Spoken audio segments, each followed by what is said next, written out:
Obrigada pela apresentação, Gisele.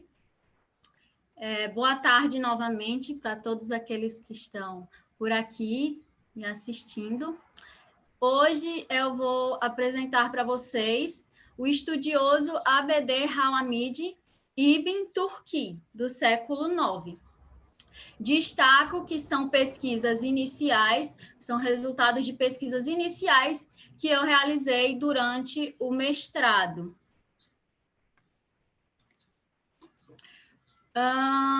Para começar essa nossa conversa, eu queria falar um pouco, ressaltar, na verdade, né, o que a professora Bernadette já falou brilhantemente na palestra de ontem, que é sobre os islâmicos e a sua contribuição para a ciência, muitas vezes deixada de lado nos livros didáticos, não só de matemática, mas de outras ciências também. Os islâmicos, durante a época conhecida como medieval, estudaram várias ciências, inclusive a matemática. Eles estudaram medicina, estudaram geografia, astronomia, música, como a professora Gabriela estava apresentando há pouco. Então, eventos como esse que tragam um pouco dessa ciência que às vezes é esquecida, eu considero de relevante contribuição. Os islâmicos, como nós vimos, eles iniciaram seus estudos a partir da reunião, né, de manuscritos escritos por outros povos, como persas, como gregos, como hindus. Então, eles traduziram esses manuscritos, conforme eles iam conquistando, né, expandindo o seu império, eles também expandiam a sua ciência. Então, eles começaram dessa forma, já contribuindo para a nossa ciência, porque os manuscritos traduzidos por eles, futuramente, mas no passado, foram traduzidos por europeus para o latim, e hoje nós temos acesso a diversos trabalhos gregos e de outros povos por meio desses manuscritos. Então, os islâmicos, é importante ressaltar também, que eles não só contribuíram nesse sentido, mas eles também se utilizaram desses conhecimentos que eles construíram a partir da tradução e do estudo de textos feitos por outras pessoas para construir sua própria ciência, para ampliar os conhecimentos dos outros povos, né? E construir ainda mais ciência, enquanto que na Europa medieval a ciência estava um pouco minguada devido à influência da Igreja Católica. Aqui eu trouxe uma citação de Wulfing, que trata especificamente sobre contribuições para a matemática que os islâmicos fizeram. Então, depois das contribuições gregas e romanas, né, da matemática helenística, o desenvolvimento das ciências exatas, como eu acabei de citar para vocês, aconteceu principalmente no Oriente Médio, como foi colocado pela professora Bernadette ontem, e nessas outras palestras também. Nesse período, os islâmicos estudaram várias partes da matemática, né? Eles estudaram trigonometria, seções cônicas, álgebra e várias outras áreas da matemática. O estudioso que eu vou falar para vocês sobre ele, né, hoje, é um estudioso que acredito que poucos de vocês devem conhecer. Se conhecerem, eu fico, assim, muito feliz. É um estudioso sobre o qual se tem pouquíssimas informações, já adianto isso. Ele se chama Abd-Hamid Ibn Turki. Na tradução para o português, seria servo do elogiado, filho de Turco, o que indica que possivelmente ele possui antepassados turcos. O nome dele pode aparecer de distintas formas na literatura. Aqui eu trouxe Ibn al-Nadim e Ibn al-Kifit, que citam de diferentes formas o nome desse autor. mas o que há em comum é que geralmente ele é chamado de turco. Por isso, provavelmente, ele possui ascendência turca. No entanto, o nome dele traz variações, por exemplo, sobre a região que ele viveu. Kutal era uma região e um dos nomes dele aparece ao fim Kutali, que indica que ele nasceu naquela região de Kutali. Ou então ele pode ter nascido em uma outra região, chamada Audili. Ambas as regiões estavam sobre, na verdade, faziam parte da civilização islâmica medieval, certo? Tanto Audili como Kutal. Então, essa daqui é uma representação, né, uma pintura de Hawamid Ibn Turki, que eu trouxe mais para ilustrar mesmo, porque não sabemos se essas realmente eram as feições desse estudioso, né, desse personagem. A biografia desse personagem não está disponível nos arquivos de História da Matemática do site MacTutor, que é um site muito bom para consultar biografias de estudiosos de matemática ao longo da história. Já fica a dica para quem gostaria de estudar mais sobre o tema. Não traz só sobre matemáticos islâmicos, tá? Sobre estudiosos islâmicos que estudaram matemática. Traz biografias de vários autores ao longo do século, certo? No entanto, a biografia desse estudioso não está lá, provavelmente pelas pouquíssimas informações que se tem sobre ele. Como eu já disse, pouquíssimas informações podem ser encontradas sobre o autor. Eu trouxe uma citação de Katz que trata justamente sobre isso, que provavelmente Hawamid Ibn Turki foi um contemporâneo de Al-Kharizmi, que o professor Fabian apresentou para vocês uma palestra ontem, só que é um contemporâneo sobre o qual muito pouco é conhecido na história. E não se sabe nem exatamente o seu nascimento, quando se deu, em que ano, ou quando ele morreu, ou em que local ele nasceu, ou em que local ele morreu, ou com quais estudiosos ele se correspondeu, por exemplo. As fontes diferem se ele era do Irã, do Afeganistão ou da Síria, por exemplo. Aqui nesse mapa, eu trouxe para vocês a amplitude dos lugares que ele pode ter nascido. A Turquia, né? A Síria, o Irã ou ainda o Afeganistão. Não temos ainda essa informação. Certo? Então, eu coloquei aqui só no mapa para vocês terem uma ideia. Todas essas regiões, no século IX, faziam parte da civilização islâmica medieval, certo? Continuando, o principal trabalho que nós encontramos acerca de Hawamid Ibn Turki é um trabalho de Aydin Saili, que é de 1962.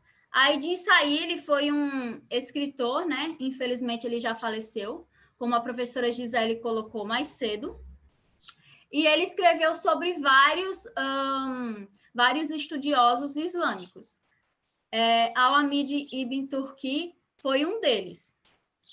Nós encontramos inicialmente o nome de Hawamid Ibn Turki em um livro, no livro de Boyer, o livro de História da Matemática, de 1974, em que só tem um parágrafozinho, literalmente um parágrafozinho, relacionando o trabalho dele com o de Al-Kharizmi, seu possível contemporâneo, porque, como veremos, foram trabalhos assim desenvolvidos em linhas parecidas, possuem várias semelhanças. Depois que encontramos o nome dele, a gente procurou se aprofundar, né, nesse autor, procurando informações biográficas sobre ele.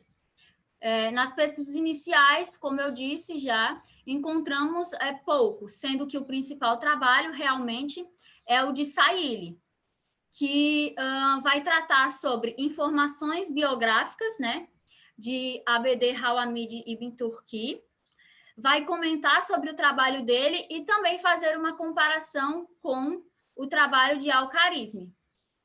Assim como, ao fim do trabalho, Saïli traz o original escrito por Hawamid ibn Turki. Para desenvolver esse trabalho, Saïli se baseou em 2 manuscritos, sendo que os 2 estão preservados na biblioteca de Istambul. Como eu disse, eu não tive acesso a esses manuscritos. Eu tive acesso ao trabalho de Saïli, e não temos como nos corresponder com ele, porque ele já faleceu. A partir desse trabalho de Saïli, nós adotamos o nascimento de Hawamid ibn Turki como um fato ocorrido no século IX. Estudando um pouco acerca do contexto desse século, do século IX, a dinastia abássida estava no poder, sendo que essa dinastia já não se ocupava mais com conquistas, com expansão, né? Expansão de território. Ela se preocupava mais em consolidar o Estado que tinha sido criado já há algum tempo. Como se deu essa consolidação? A partir como eu posso dizer, investimentos em ciência, investimentos em valorização de estudos científicos, né? É uma das principais características do califado abássida, mas também o controle sobre uma área que era um pouco problemática, porque era uma área muito extensa e repleta de várias culturas. Então, eles tinham que administrar aquele território, né? Então, eles não se ocupavam mais tanto com conquistas. Bagdá era o centro, né? Era a capital da época, e também o centro comercial e intelectual. Era a maior cidade do Oriente Médio, certo? Durante esse período.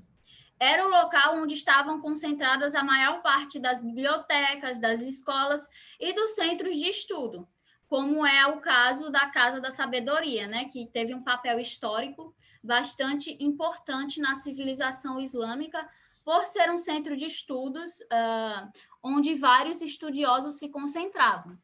No século IX, a Casa da Sabedoria já tinha sido criada e reunia diversos estudiosos, como é o caso de Al-Khwarizmi. No entanto, nós não temos ainda informações para poder dizer se Hawamid ibn Turki trabalhou nessa instituição, ou se ele não trabalhou nessa instituição. Mas é importante destacar que a busca pelo conhecimento científico era bastante valorizada. Havia vários... Os califas, né, que eram os chefes da época, patrocinavam estudos, proporcionavam condições para que os estudiosos desenvolvessem conhecimentos naquela época. Sobre o estudioso Hawamid ibn Turki, podemos encontrar informações sobre ele no arquivo de outros escritores da época, de outros estudiosos. Um exemplo é Ibn al-Nadim, que escreveu um livro para compilar diversos estudiosos da época, escrever sobre eles e sobre os trabalhos que eles desenvolviam, né? Como se fosse uma enciclopédia. Ele cita sobre Hawamid ibn Turki que ele é um estudioso e que ele possui 2 livros sobre aritmética. O The Comprehensive Book in Arithmetic, desculpem a pronúncia, que contém 6 capítulos, e o livro de transações comerciais, não é? No entanto, esses livros se perderam ao longo do tempo. Então, eles não estão preservados até os dias atuais. Outra pessoa que citou Hawamid ibn Turki foi Ibn al-Kifit, sendo que as informações, quando confrontadas com o anterior, que foi Ibn al-Nadim, elas são um pouco contraditórias. Ele fala que Hawamid ibn Turki foi um estudioso que aprendeu a arte do cálculo, não é? A matemática, que ele tinha precedência no campo e era conhecido e mencionado pelos outros estudiosos de matemática. Ele também fala que Ibn Turki possuía várias publicações bem conhecidas e utilizadas pela civilização islâmica, e cita alguns dessas publicações. O The Comprehensive Book in Arithmetic, que também foi citado por Ibn al-Nadim, que compreende 6 livros, né, 6 capítulos. O livro das coisas pouco conhecidas em aritmética, um outro livro, né, de aritmética, e também Aritmética, as qualidades dos números. Percebemos que Ibn al-Kifit cita outros livros de aritmética que Al-Hamid Ibn Turki teria escrito, mas não cita, por exemplo, o livro de transações comerciais que Ibn al-Nadim colocou anteriormente. No entanto, Ibn al-Kifit também deixa claro que ele escreveu outras publicações, né? Porque ele diz, entre eles, ou seja, haviam outros. Ele quis citar somente esses livros, sendo que todos esses aí também foram perdidos ao longo da história. Não estão acessíveis atualmente. Baseando-se que Al-Hamid Ibn Turki viveu no século IX e desenvolveu seus estudos científicos nessa época, a partir de Sahili e da linha do tempo do site MacTutor, nós delineamos estudiosos que provavelmente foram contemporâneos de Al-Hamid Ibn Turki.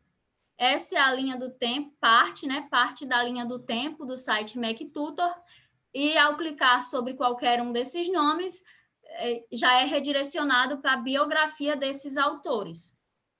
Lembrando que o nome de Al-Hamid Ibn Turki não está nessa linha do tempo. Esses aqui são os estudiosos que delineamos que possivelmente foram contemporâneos de Al-Hamid Ibn Turki. Os que aparecem em vermelho, eles são estudiosos hindus, estudiosos de matemática hindus. Não são islâmicos. Os que aparecem em preto são os estudiosos de matemática da civilização islâmica medieval em torno do século IX. Al-Hamid Ibn Turki foi autor de um livro chamado Kitab al-Jabr wal-Muqabala, desculpem a pronúncia, que é um livro sobre álgebra. O título é bastante parecido com o título do livro de Al-Khawarizmi, também sobre álgebra, que o professor Fabian apresentou ontem. Significa o livro sobre o cálculo da restauração e do balanceamento, que eram estratégias, né, utilizadas nas equações para remover números negativos e para representar a igualdade, certo? Balanceamento, igualdade. Então, sabendo que Al-Hamid Ibn Turki escreveu um livro sobre álgebra, sendo que só um capítulo desse livro sobreviveu aos dias atuais, esse capítulo é um capítulo chamado, em português, de necessidades lógicas em equações mistas, certo? E vai tratar sobre resolução geométrica de equações quadráticas. Vamos ver mais à frente um pouco das características dessa obra. Pensando nisso, eu coloquei aqui os estudiosos que, de fato, estudaram álgebra por volta desse mesmo tempo. Para quê? Para comparar, né, os trabalhos, as semelhanças, as diferenças entre os trabalhos de Al-Hamid Ibn Turki e desses mesmos autores. Então, nós temos Al-Khawarizmi, temos Al-Marrani, temos Thabit Ibn Qurra e Abu Kamil Shuja, que estudaram álgebra por volta do século IX. A citação de Boyer, de 1974, onde inicialmente nós encontramos o nome de Al-Hamid Ibn Turki, é essa aqui, que ele trata de quê? Da comparação entre Al-Khawarizmi e Al-Hamid Ibn Turki. Isso é muito interessante, porque Al-Khwarizmi é considerado o pai da álgebra, né? É considerado a primeira pessoa que escreveu sobre o que chamamos álgebra. No entanto, o livro de Al-Khwarizmi, de Al-Hamid Ibn Turki, é muito parecido com o trabalho de Al-Khwarizmi, né? Possui muitas semelhanças, tratam do mesmo assunto, o título é parecido, e eles escreveram o trabalho praticamente ao mesmo tempo. Talvez Al-Hamid Ibn Turki tenha escrito antes de Al-Khwarizmi, tenha publicado antes esse livro de álgebra. Não temos como saber. No entanto, o que isso mostra para a ciência? Mostra que a álgebra, no século IX, não estava em um estágio assim tão inicial quanto antes se pensava. A álgebra já estava bem desenvolvida, pelo que se pode comparar a organização dos trabalhos desses dois autores e as semelhanças que esses trabalhos possuem.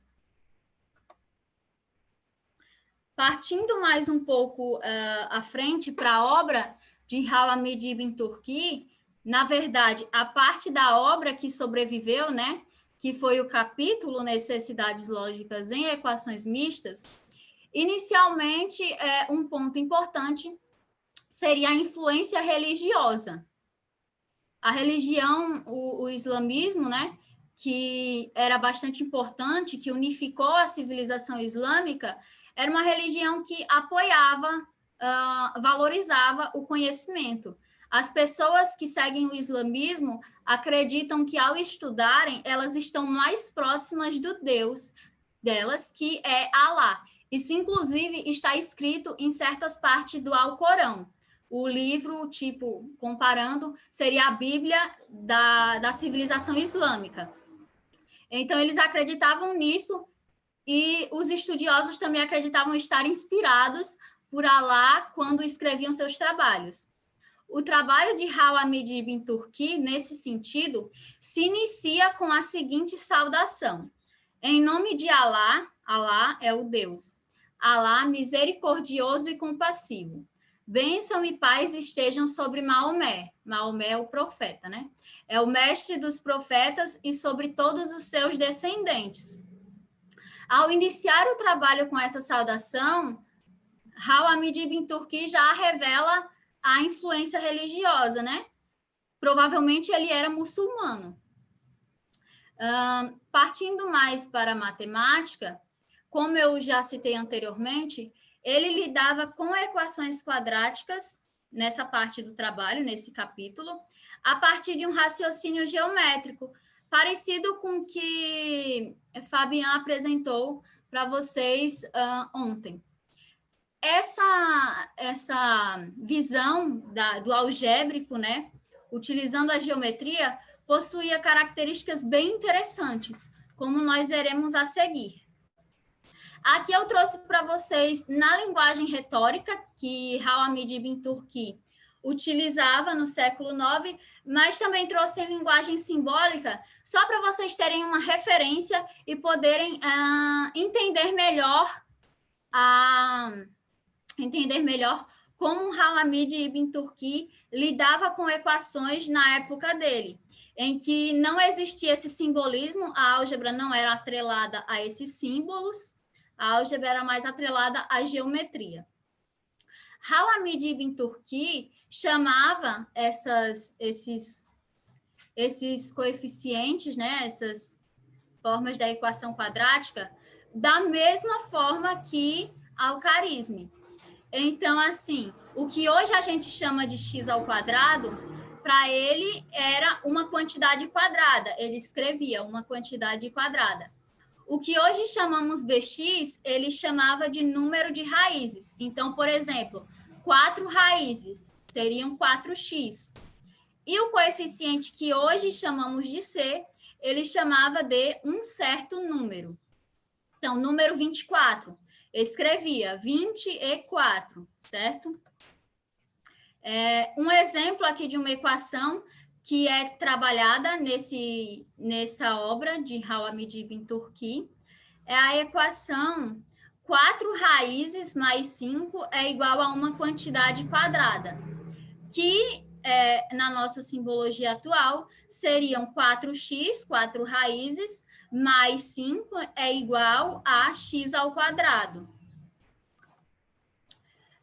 Hamid Ibn Turki também desprezava os números negativos. Então, durante todo o seu trabalho, ele não lidou com números negativos, como era uma característica também de outros estudiosos, né, dessa época. Isso já foi colocado também por outros palestrantes. Esse desprezo dos números negativos pode estar relacionado ao tratamento geométrico que era dado às equações, né? Então, assim, o lado de um quadrado, não faz sentido o lado de um quadrado ser um número negativo, ser menos 5, a medida ser menos 5. Faz sentido ser um número positivo, né? E maior que 0.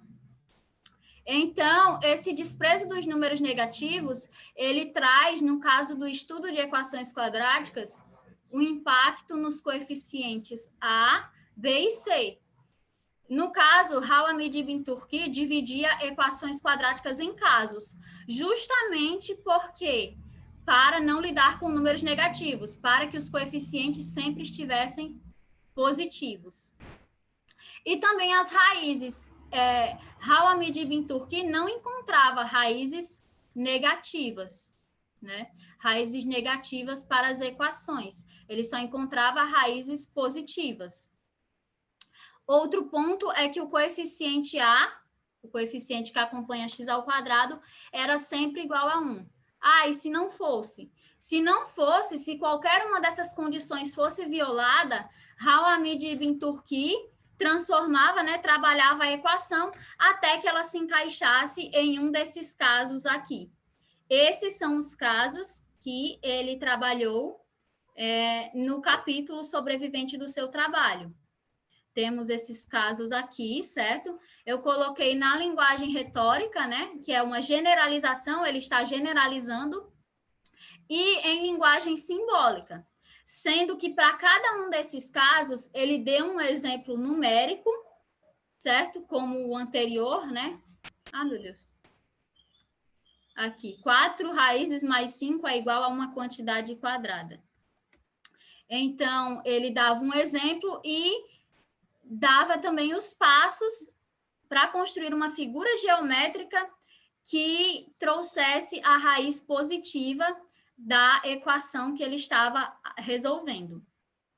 Em um ponto, inclusive, Boyer destaca que a exposição de Hamid Ibn Turki é mais completa do que a de Al-Kharizmi, porque ele trata de casos no seu livro que Al-Kharizmi não lidou, por exemplo, o caso em que o discriminante de uma equação é menor que 0. Hamid Ibn Turki não conhecia o conceito de discriminante. No entanto, ele resolveu equações que o discriminante seria negativo e ele provou que esse tipo de equações em específico não possuem raízes reais. Ele deu uma prova geométrica disso, coisa que Al-Kharizmi não fez em seu trabalho. Então, o trabalho de Turki, em certos pontos, é mais completo do que o de Al-Kharizmi. A fim de compreender um pouco melhor a proposta de Hamid Ibn Turki para resolver equações quadráticas, eu trouxe um exemplo, que é o exemplo 4 raízes mais 5 é igual a uma quantidade quadrada. Destaco inicialmente também que eu coloquei aqui na linguagem, a resolução, na linguagem que Hamid Ibn Turki utilizou no século IX, a linguagem que ele utilizou lá no século IX, não é a mesma nomenclatura que utilizaríamos atualmente. Para resolver essa equação, Hamid Ibn Turki, né, o personagem, fala que definimos a quantidade quadrada, o x ao quadrado, igual a uma figura plana de lados iguais e ângulos retos, que seria o quadrado. S é o quadrado que possui área x ao quadrado, uma quantidade quadrada, e, portanto, possui lado x. o lado é a raiz do quadrado, é a raiz do quadrado, né? A raiz da equação quadrática que estamos tentando solucionar. Outro ponto é que Hamid Ibn Turki não chamava as figuras geométricas como chamamos hoje, pelos 4 vértices. Ele chamava apenas pela diagonal, no caso AD. Para continuar a resolução dessa equação, né, a construção da figura geométrica, ele pede que dentro do quadrado seja desenhado a linha, que é um segmento, é como ele chamava, HZ paralela às linhas, aos segmentos AB e CD, que está aqui desenhado na figura. Esse segmento, ele corta o quadrado, né, divide o quadrado em 2 retângulos, sendo que ele pede que o retângulo de cima seja definido como área igual a 5. E conclui disso que a área do outro retângulo, o retângulo de baixo, será necessariamente igual a 4 raízes, 4x. Essa conclusão ele tira porque a equação deixa claro que a área do quadrado, que é x ao quadrado, é igual à soma entre 4x, né, um retângulo 4x, como ele via, 4 raízes, e um retângulo de área igual a 5. Daí, ele tira a conclusão de que o segmento, a linha HC, mede 4. Por quê? Porque CD é igual a x e a área do retângulo, né, seria base vezes altura. Se DC já é igual a raiz, né, a x, o outro lado, HC, só pode ser igual a 4, para a área ser igual a 4x. Continuando com a construção, o estudioso divide esse segmento, que ele sabe ser igual a 4, em 2 partes. No caso, ele traça o ponto médio, que é o ponto Q, criando o segmento HQ e o segmento QC, que são ambos iguais a 2, né? E também ele cria um segmento de medida igual a 2 também, só que perpendicular às linhas HQ e QC, que é o segmento TQ. A partir desse segmento, ele vai completar um quadrado, que é um quadrado de lado 2 e, portanto, possui área igual a 4. O passo final que ele faz para a imagem, para a construção geométrica, é um prolongamento dessa linha, desse segmento, o QT, que é o segmento LT, certo? Que a gente não sabe a medida. No entanto, sabe que ele deve ser igual aos segmentos, às linhas BZ e AH. Em seguida, para finalizar, Hamid Ibn Turki completa um outro quadrado maior a partir do prolongamento desse segmento LT. Esse é um quadrado do qual desconhecemos a área. Essa construção nos dá a solução positiva da equação acima descrita. Por causa do tempo, eu não vou detalhar muito, mas o que acontece? Pela construção, Ibn Turki vai chegar à conclusão de que o retângulo NT possui área igual ao retângulo MZ, certo? Se eles possuem áreas iguais e possuem um retângulo em comum, que é o retângulo MH, né? Temos que a área do retângulo BN mais a área do retângulo MH é exatamente igual à área de AN e do retângulo aqui NT. Só que nós sabíamos do começo, né, que essa área aqui é igual a 5, e, portanto, essa também será igual a 5. Então, nós conseguimos ter a área desse quadrado AL, né, do quadrado AL. Qual será essa área? 5, que é essa parte aqui, que ele conclui, mais 4, que é desse quadrado menor. A área seria igual a 9. Se essa área aqui é igual a 9, o lado do quadrado maior precisa ser igual a 3. Então, como esse lado aqui, ó, é igual a 3, o lado aqui é igual a 3, como QC igual a 2, 3 mais 2 é 5. E esse é o lado do quadrado e também a raiz da equação que nós estávamos procurando. A raiz positiva seria igual a 5. E é encontrada utilizando essa construção geométrica. Então, para cada um dos passos, ele monta uma construção geométrica, ele dá esses passos e vai dizendo suas conclusões, até que ele encontra a solução para a equação, a solução, destacando a solução positiva para a equação. Ele faz isso para os outros casos destacados no quadro.